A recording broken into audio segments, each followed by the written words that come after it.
Hey, it's Jack. Thought I'd finally make something up in my life. I paralyzed my hand. I'm sure it'll get better in a week, but on the bright side, I could finally hold my copy of Sonic Forces without feeling anything. On an unrelated note, though, I should probably look up what to do if you get stung by a jellyfish.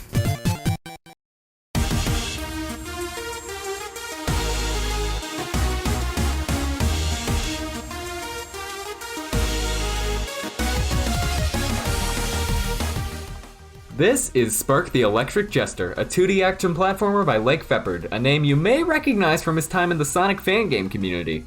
Lake was the developer of Sonic before the sequel, after the sequel, and Sonic Chrono Adventure, as well as the frameworks Sonic Worlds and Hedge Physics. I do plan on covering his 2D Sonic, I don't know, trilogy, I guess, someday? So maybe subscribe if you want to see that, I don't know, you do you. Man, they should really make some kind of class for self-plugging. Hello, Skillshare? This game's story starts out incredibly simply. You are Spark, a yellow dude who invented a hat that lets you conduct electricity in your fingers somehow. A robot stole your job, and now all the robots are being bad. Go. The gameplay of Spark is like if Kirby, Mega Man, and Sonic had a I'm not even going to finish that sentence. Spark's base abilities include little lightning flicks, charged projectiles, and a couple movement abilities like a dash and wall jump. Spark also has what I'm going to call a tension gauge. Totally didn't steal that name from Guilty Gear. If you damage enemies enough without taking damage, the gauge will fill, letting Spark fire a super powerful projectile that lags the game. But thankfully, as a side effect of this lag producer, the move does crazy damage. After learning about Spark's movement, we're thrusted into the first level, FM City, and oh baby, this music is bumping!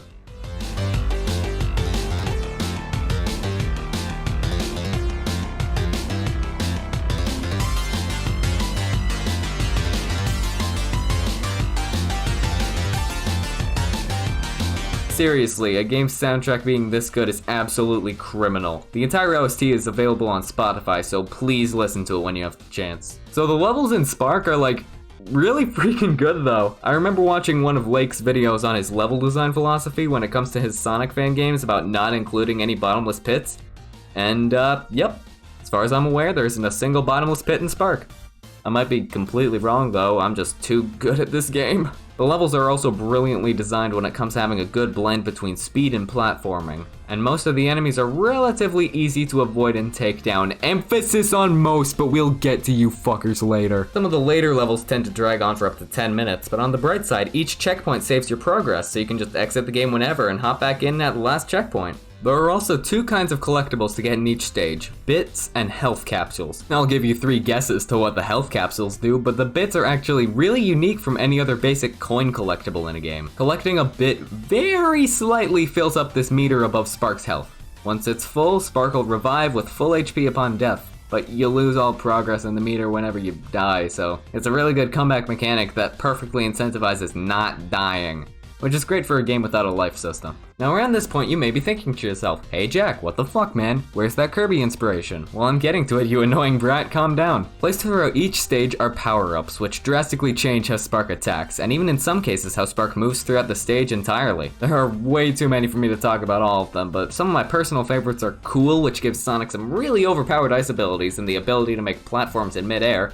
And also, I'm Canadian, so I gotta rep the cold ability. Bat, which absolutely melts bosses. And Knight, which gives Spark a really cool lance and the ability to make a protective shield, which is super helpful. My big honorable mention is Mage, because it just literally gives Spark a Kamehameha. And some other cool ones are Archer, Fire, Board, Wind, and Edgy. But I didn't find those nearly as fun as my favorites. Now you could argue that the power-ups are more like Mario than Kirby, but unlike Mario, where each power-up gives you like 1 or 2 abilities, this game completely changes up how Spark attacks, kind of like in Kirby Superstar. After beating the first stage, we come across, hey, it's the guy who stole our job! Let's go kick his ass! This is honestly just kind of how the story progresses for maybe the first quarter, but that lack of story is made up for with some really amazing levels. The atmosphere in each setting is something that Spark nails. I really love the beach level that even sends you into a pirate ship for a bit, Network Coast. And another really cool one is Smog City, which is this makeshift city overrun with pollution. At the end of Smog City, we come across 2 robots, one of which steals Spark's wallet, which he doesn't have, because he doesn't have pockets. Yeah, this game really doesn't take itself that seriously, and I'm all for it. The bigger one then says that we have to fight to the death, but is like really apologetic about it. And while it really isn't a very hard boss, hit me in one place that matters. the feels. Farewell, big green robot. You will be missed. So it doesn't look like my hand being paralyzed is going away anytime soon, and it turns out one of the side effects of getting stung by a jellyfish is death. Maybe I should start proofreading this thing. Why'd I write this? After making our way through Smog City, we reach Sunset Heights, a city rising above the clouds. God, this game's settings are like consistently great throughout the entire run. About half of the stages can just be simplified to city or grasslands, but I think each locale has enough to be distinguished from the rest. Here we're also introduced to these red, blue, and green mini-bosses. Boy, I sure hope they aren't spammed throughout the endgame to fake difficulty, that would be crazy. Here's also where we— oh, it's that fucker again! Let's kick his ass! And he's getting away. Oh well, I guess all we can do is keep chasing him. There's a relatively forgettable tower level here. I'm sure there's nothing to take note of. Hey, it's that guy again! Let's kick his ass! So yeah, the robot guy is warning us about something, and is saying that we're way out of our league. Now, I'm sure that isn't foreshadowing for anything. Okay, he's just leaving us and is making us fight his robot. Cool! Oh, come on, get back here, you coward! Alright, so we beat the big bot, and Spark makes an unrealistically big jump onto one tiny little robot before hijacking it by punching it? Yeah, sure, I don't see why not. He names the robot Fark, being a mix of Faker and Spark, and wow, we're in a carnival now. And wow, it's that dude that stole our wallet.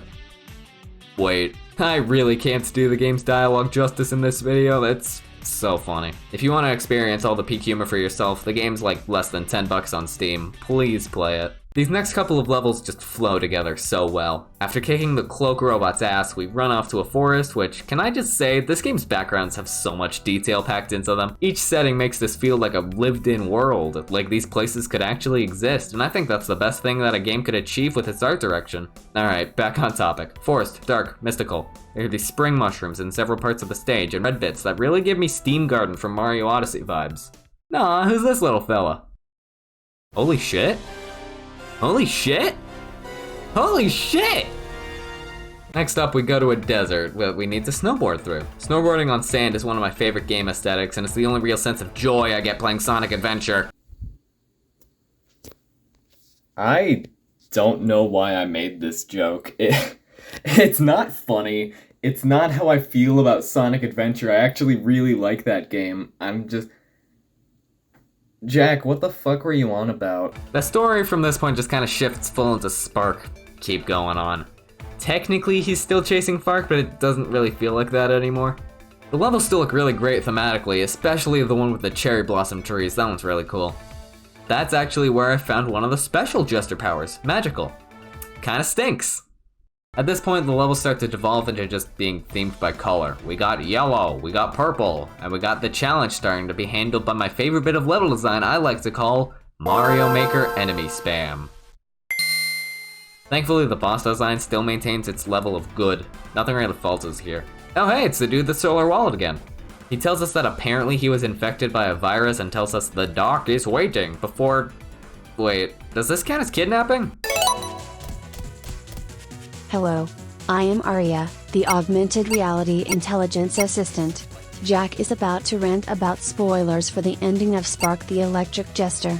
If you do not wish to be spoiled, and play the game yourself, please skip to this timestamp. Thank you. So we're taken to the secret base with some of the robots that we defeated before. Turns out that they all had the same virus that the dude the solar wallet had. The doc, Dr. Armstrong, was waiting for us on a video call. Didn't know Zoom was a thing in the Spark universe. He tells us that he helped build Megaraph, a big tower meant to do something, I don't know. As well as Freom, a robot designed to keep it safe. Unfortunately, Freom has kind of become sentient, and he wants to fucking kill everyone and everything. He sends Spark and the repaired robots to attack the Megaraph fleet, a fantastic set piece where we gotta take down an army of aircrafts and... Fuck.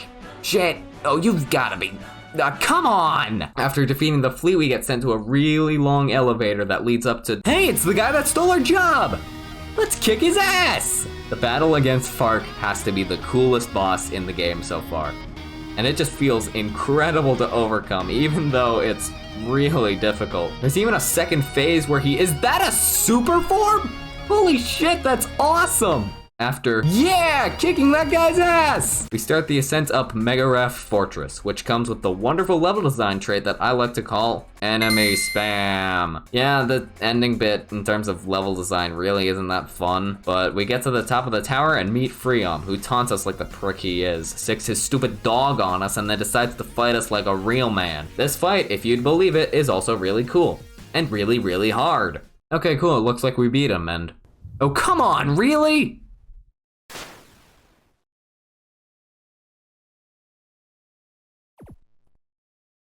Wait, no.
Here we go, the final battle of the game, along with the final Jester power, Super Spark. I'm sure this wasn't inspired by any golden hedgehog or yellow-haired monkey man out there at all. No, of course not. Now, contrary to popular belief, Super Spark isn't actually invincible, but he does have the infinite dashes, so I guess he can technically fly, but it's more of a glide than anything. I don't know, having a title be Super Spark kinda implies that invincibility. Oh well, I guess that would make the end game kind of way too easy. After avoiding an angry mob level of yeah, we reach Freon and get ready to show down. This boss is all kinds of badass. It really just kind of feels like a big Dragon Ball fight or something.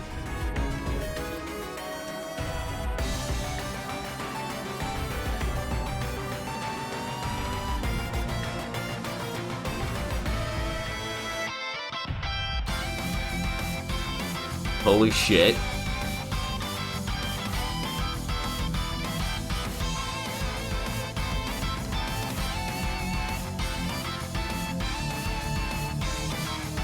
Holy shit.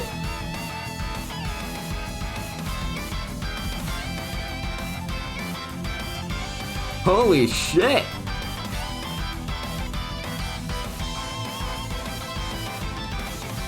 That was metal as hell.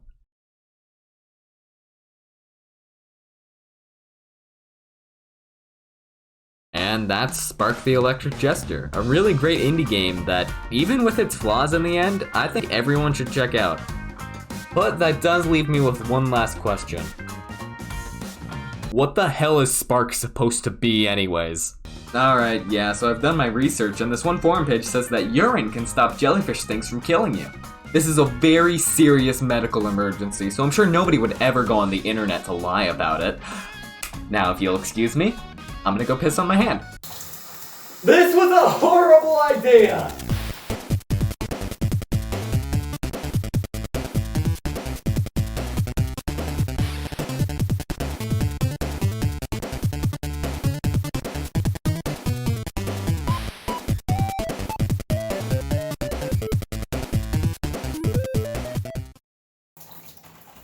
My hair's wet. Oh, this sucks. My pants, man. God, I wasn't lying. That was a horrible idea.